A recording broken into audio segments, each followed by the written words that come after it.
Hello, everybody. Welcome to another episode of Water with Gas podcast. This is episode 3. We are here to talk about the history of LaCroix today. I am Jackson. I'm Madeline. I have Wi-Fi now. Great. Wonderful. Did not until just now. That's always how you know it's going to be a good show, is when your co-host that is in the same house as you somehow doesn't have Wi-Fi. I heard you count down to 5 and then you stopped counting. I was like, why do you stop counting? But you were just frozen. Nice. That's wonderful. Okay, so this, let's just jump into it. Looks like you're frozen again, so I'll just talk for a little bit. We went on vacation this last weekend. How was the trip? What did you think about it? It sucked. No, it was good. I think my favorite part was probably the hiking, but we went on that haunted tour. That was fun too. It was scary. Yeah, we went to Hot Springs, Arkansas. We did some hiking. It's cool because they have all the bathhouses that were built on the springs back in the day. So we went and saw some of those. What did you think about the movie we saw? It was pretty good. I think we probably should have seen the first 2 in the trilogy. We saw King Kong versus Godzilla, Godzilla versus King Kong. Yeah, one or the other. But yeah, it was. And there was also Mecha Godzilla. Don't forget. Well, freaking spoiler alert for everybody.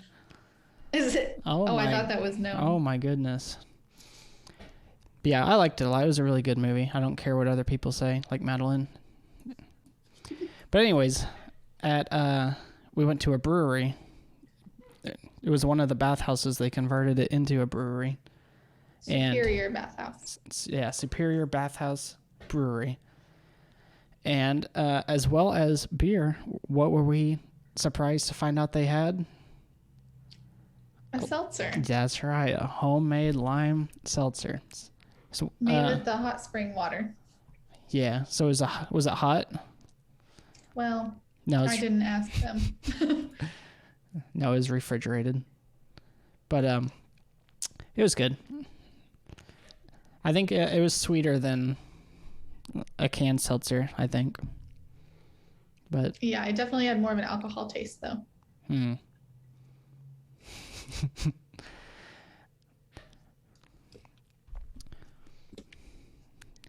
Yeah, oopsie.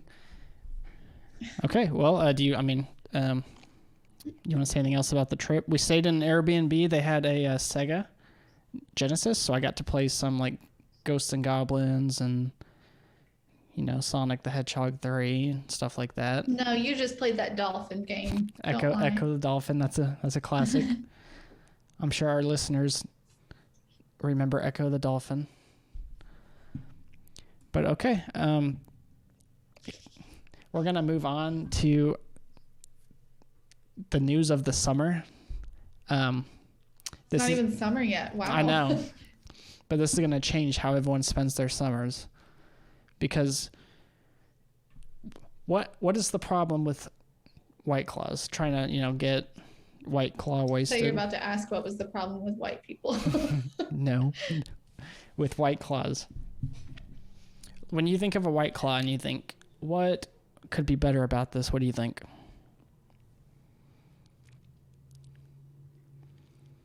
Okay, I'm just going to jump in here. Yeah, what are you looking for? More alcohol and bigger cans. That's right. White Claw is releasing White Claw Surge this summer. What's the difference, you might be asking right now? Well, White Claw More alcohol Surge. and it's a bigger can. Oh, yeah. I guess I spoiled that already. So these bad boys are going to be 8% alcohol, 16-ounce cans. What are they normally? 5% and 12-ounce cans. So I don't know how the math works, but are these like two White Claws worth? Alcohol-wise? Yeah. Yeah. Okay. Because because 2 White Claw 12. Okay, we don't have to get into the science right now. We really don't. That's math, but we really don't. But flavor-wise, there's only 2 flavors right now. They're going to try out these 2, see if it's successful or not. So we got cranberry and blood orange, which I think that blood orange is going to be lit. I think cranberry will be good. I like cranberry with like alcohol, like a cranberry vodka. Yeah. Yes. It's got a nice bite to it. Yeah. That's cool. Of course, I don't think I need a bigger White Claw with more alcohol. I think everyone needs a bigger White Claw. I'm sure you've seen like the Truly, the bigger Trulies. No. What are they? Truly? Oh wait, the one that you bought over the weekend? No. It's the what is it called? Extra, the Truly Extra. It's basically the exact same thing. Just 8%, which they have black raspberry and peach mango, which I kind of think those flavors might be, I don't know, to each their own. Okay, well, that's cool. So they're only going to be sold in single cans. You can't buy like a 6-pack of them. But, just grab a couple on a Monday morning, get you through the day. We're going to go ahead and move on to the history of LaCroix. Madeline, what do you think the history of LaCroix is? I think some rich guy who already owned a few different companies found people who were making a drink and then put more money in it and then screwed the little guys over and then made a lot of money. Okay, well, that's a pretty good guess. So to understand how LaCroix came to be, first, what year do you think it was created? 2008. 1981. Oh. Yeah, older than you thought. So to understand what led to them being successful, we kind of have to take a look at that society back then. In the 80s, hair bands. So in the 80s, it was the economy here in the U.S. was booming. There's a bunch of young people moving to the cities to, successful young business people. And the classiest drink that they had at the time, they were sick of beer or soda. No, they wanted Perrier. You ever heard of Perrier? Yes. Yeah. This is a podcast, so when you shake your head, just remember Joey listens to the audio version. Joey, I have heard of Perrier. And so that was like the first seltzer to hit it big here in the U.S. It's always been big in France. So like since the late 1890s, they've been booming over there. So are they a French company? Yeah. Yep. Is LaCroix? We'll get there. Okay. So Perrier, in 1977, they wanted to push into the U.S. markets. So they hired, some companies over here to help them bring it here, and they launched an advertising campaign. So we're going to watch an ad real quick just to kind of get the tone. This is a couple years into it, 79. But let's just take a minute and watch this just to get the vibe from Perrier. Deep below the plains of southern France, in a mysterious process begun millions of years ago, nature herself adds life to the icy waters of a single spring, Perrier. Its natural sparkle is more delicate than any made by man, and therefore more quenching, more refreshing, and the mixer par excellence, naturally sparkling from the center of the earth. Perrier. Deep below. Does that make you want to drink a Perrier? It makes me want to have that guy like clear his throat. There he is. Refreshing. Mr. Orson, please clear your throat. What? Okay, so I mean, obviously they're going for a very highbrow, classy, not the average man's drink. So it was seen as like the hip thing to drink, and it's kind of, let's be honest here, it was snobbish. Only snobs were drinking Perrier. Kind of still is.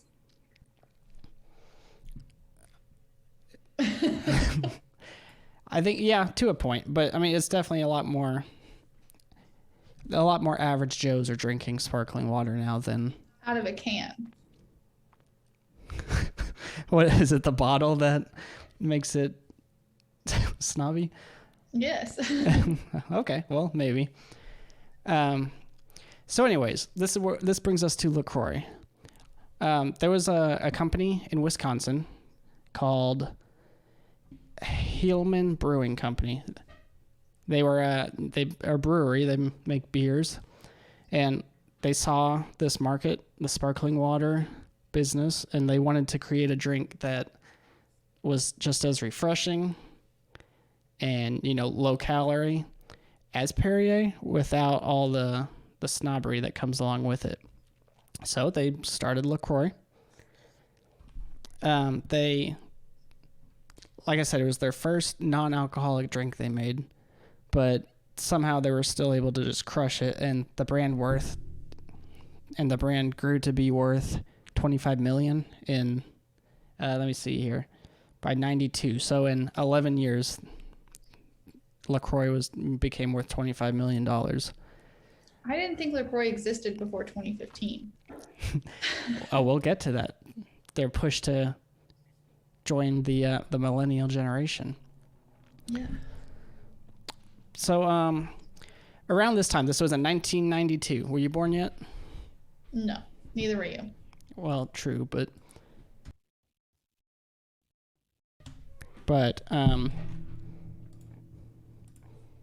okay, sorry. So in 1992, this company, the Hillman Brewery, they realized that, they understood the beer market pretty well, but they don't have much experience with this whole sparkling water thing. So they sold the company to National Beverage. Do you know who National Beverage owns? What are their products? Coca-Cola? Pepsi? Shasta. Gatorade? Shasta Cola. That's why I think this was probably the best move that National Beverage made, because who is buying Shasta? On purpose, yeah. I think the last time I've seen a Shasta, it was in a youth group, because the churches that couldn't afford the name brand soda, they stock up on Shasta. Yeah, because they're not buying it for themselves. They're buying it for teenagers. You're like, they'll drink this. Exactly. Yeah. Exactly. So now that National Beverage has the company, they're a bigger company. They can take it more further national. Because up until this point, it was getting big around the Midwest, but it wasn't growing, out to the borders, which I don't know if you know this, but California is the state that sells the most LaCroix. Just a little tidbit. So in 2002, up until this point, the design of the can, you can't find a picture of it online for some weird reason. But it was very, if you just picture a water company logo, it was just very basic, very bland. You might say sophisticated, but you might say boring. So in 2002, they decided to redesign the look of the cans. And what they did is, they hired people and they came up with multiple designs, and they ended up picking the top 3 options. And they brought in consumers, they did a focus group. And the design that the executives hated the most was the one that consumers loved the most. So, that's just another example. That's what they ended up going with. So what you see today is what the consumers voted for back then. So just think of... that's why it looks kind of retro. Yeah. and a little bit out there, and maybe more risk taking than your average suit would go for. Yeah.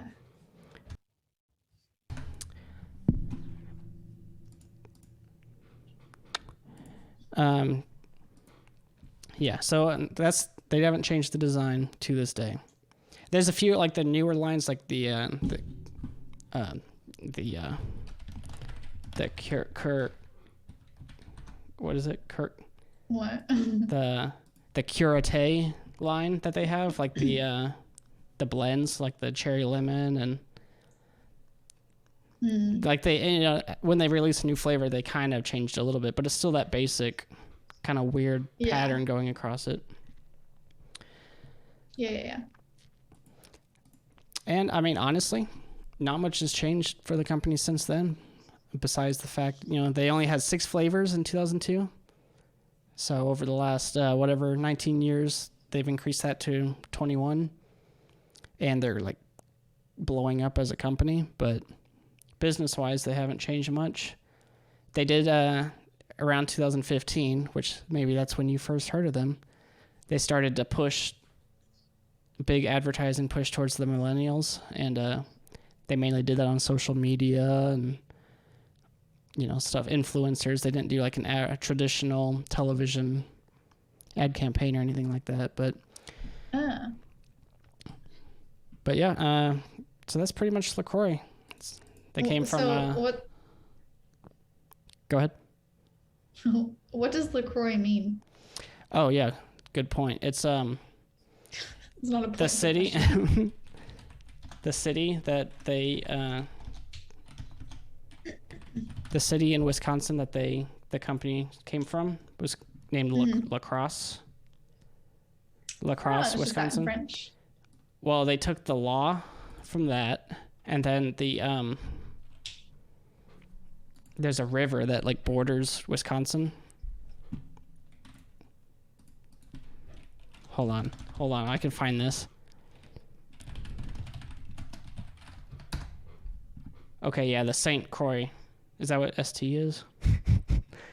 Yeah. Okay, the St. Croix River. So they just kind of took those two and combined it. I think they were definitely trying to make it seem more, like more French, kind of to compete with Perrier. But, they essentially wanted to make just a Perrier for the average guy, just an everyday beverage. So pretty cool. And then they realized that they, couldn't handle it, so they just sold it and took their paycheck. So they just went back to brewing beer. All right, you want to watch a Perrier commercial from when they decided to make the bottles bigger? Sure.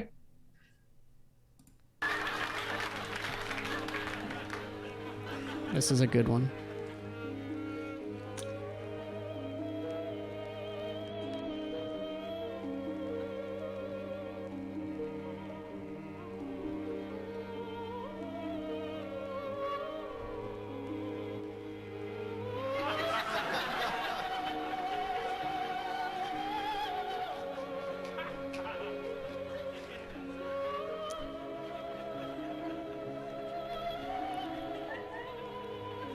This commercial was banned.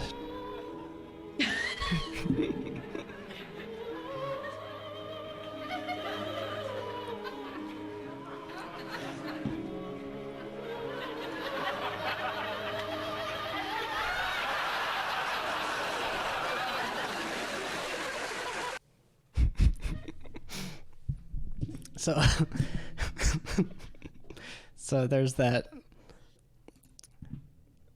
All right. Now we're gonna move on to trivia. No, wait. I have a delay. I just now finished it. Oh.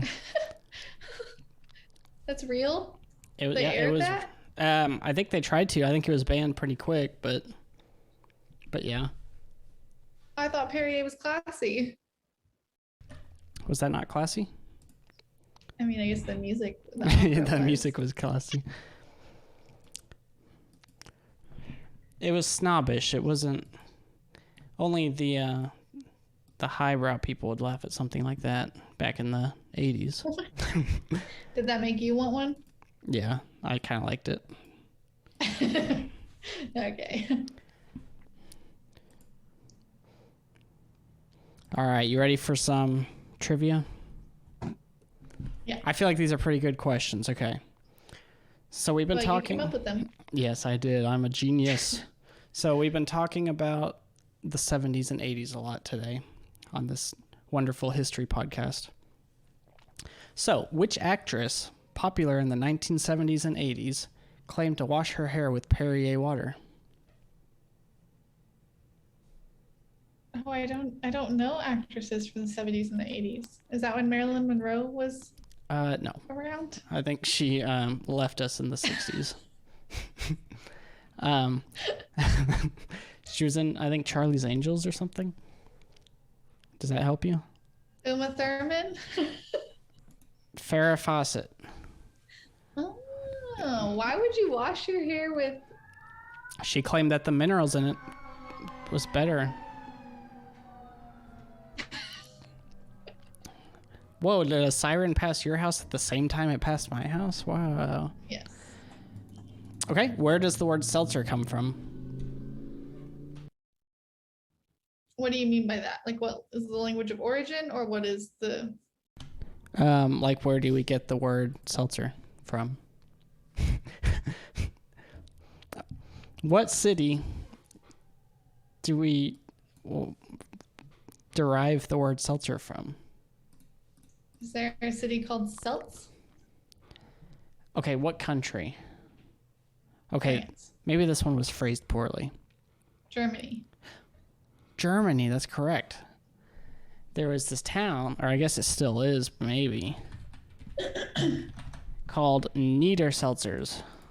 And it's a town in Germany known for their natural springs and mineral waters. And so I think it might be one of those things where it's like, technically it's not a seltzer unless it comes from here. You know, just like the whole champagne thing. It's not, if it didn't come from Champagne, France, or Italy. France. If it didn't come from Champagne, France, then it's just sparkling wine. Champagne, France. Okay, I feel like I'm being attacked. So we'll just move on. What is White Claw's top-selling flavor?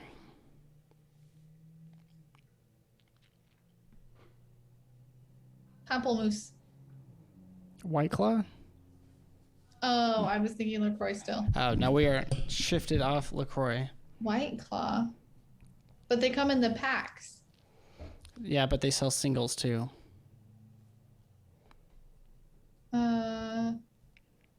I don't even know what the flavors are. Raspberry? That's pretty close. It's black cherry. That is Oh. the top-selling White Claw flavor. I believe it. All right, that ends the trivia. You are currently 0 for 6 out of the last 2 trivias. No, I'm gonna need we you don't to. have to keep track. I'm gonna need you to study more for the next one. Hey, Yeah. I got Germany. When you said what country does it come from, my second answer was Your Germany. second answer. That's true. Well, that concludes the trivia. I think. Do you have anything else to say? Did you like learning about Perrier? You mean LaCroix? Or I guess both. Well, we learned about both. It was all encompassing. Yeah, I like watching the old commercials too. It's interesting. Did you even like the pornographic one? I guess it's just comforting to know that people have always been weird. Like they've always been trying to put whatever on TV. Yes, absolutely. All right, does that about sum it up? You got anything else to say? No, not a thing. All right, everybody, thanks for hanging out with us tonight. Thanks for listening. Remember to follow us on Spotify or Apple Podcast or wherever. Water with Gas. We stream this live every Monday night, 6 p.m. Central on twitch.tv/Jackie Sano. You can also find the YouTube at Jackie Sano, where we post all the recordings. All right, thanks everybody. Bye. Bye. I need some outro music. Oh, I got this. I know some.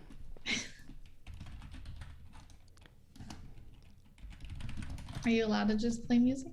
If I own the rights.